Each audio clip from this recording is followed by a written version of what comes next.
Hey guys, welcome to this episode of The Rachel Cruze Show. And today we're going to be talking about what Winston and I said no to when we were building our house.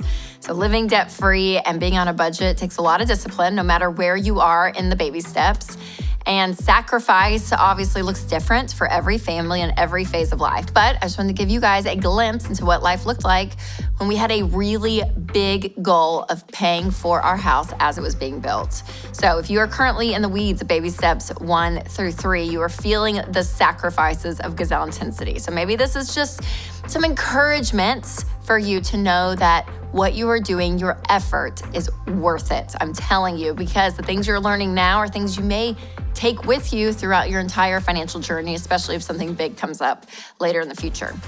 So the first thing that I said no to when we were cash flowing our house was just luxury spending, okay? So anything luxurious, so whether that was like, pedicures or manicures or going out to lunch with friends a lot, or, sometimes you'd get a massage every now and then, like for your birthday, like whatever it was, we cut all of that back. And we were like, nope, if it is a want, we're gonna do what we can to not spend that money.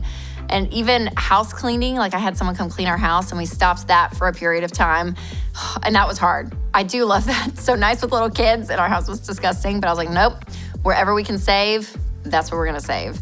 And I wasn't the only one that cut that stuff. Winston, he landscaped all of our yard and did all of that during that era. So we didn't have anyone doing that or paying out that money, which can be a lot, especially during the summer.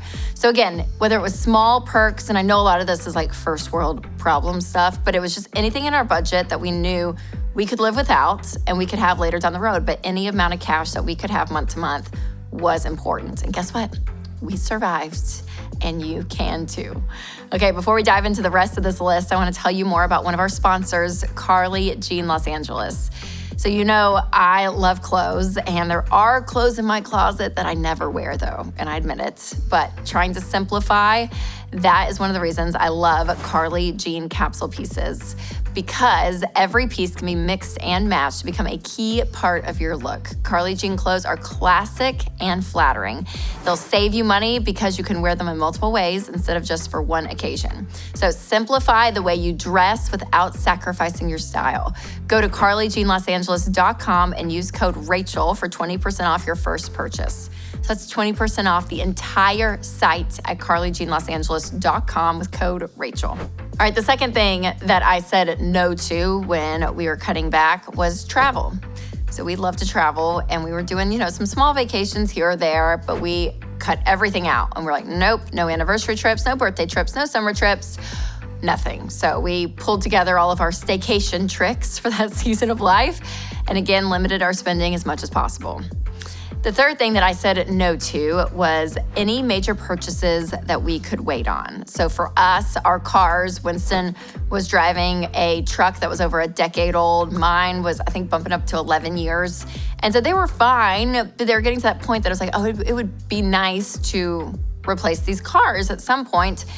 But we were like, nope, nothing like that, because that'd be a chunk of money going out. And we're like, no, we will wait to save up after the house is done. And so we did. We put all that cash together of what would have been replacing cars and put it towards the house. Now, we did not slow down our 15% into investing, so we still did that. We tried to max out where we could with our investments, but anything else really was going to the house. So we weren't doing any other investing besides just retirement. All right, the fourth thing that I said no to was instant gratification spending. So at the time, our house was still kind of partly furnished, the house we were currently living in. And I'm telling you, it was still hard. You'd pop into Home Goods, or you'd see a picture on Instagram. You're like, oh, I could do a nice new rug, or a cute new pair of, pillows or some accessories around the living room. And like, we could maybe get a new couch.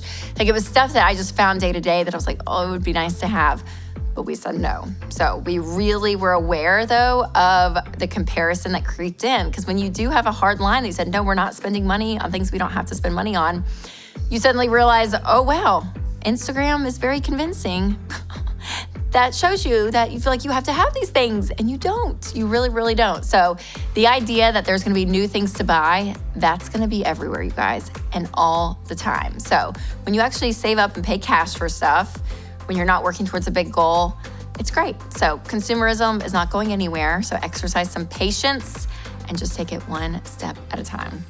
I mean, I look at my friend and Ramsey personality, Jade Warshaw, and her and her husband, Sam, literally slept on an air mattress for multiple years while they were paying off their debt. So you are stronger than you think.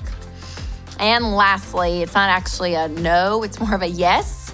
It was to income opportunities. So anything extra that was coming up while we were cash flowing our house, we said yes to. So I took every speaking engagement, every work trip, every convention and conference, anything I could say yes to, I did. And Winston did the same. He took on some extra work projects. So we did whatever we could to increase our income during that time. So we were saying yes to a lot, and we knew it was a season. So getting income up was a great way for us to help cash flow our home. All right, if you are working towards a big money goal, like maybe you're trying to pay off your home, or maybe you're saving up for another big purchase, I hope that this gives you some encouragement and inspiration that you can achieve really big things. You just take it day by day, practice a little self-control. And if you've ever paid for a huge purchase in cash or channeled that gazelle intensity for a long period of time, I would be curious on what you said no to in order to stay the course. So leave a comment below and let us know. And make sure to share this video with a friend who's maybe in the grind of saving up money for something, or maybe they're paying off debt, but they're feeling that sacrifice. And for all you guys out there, thank you for watching and listening. And remember to take control of your money and create a life you love.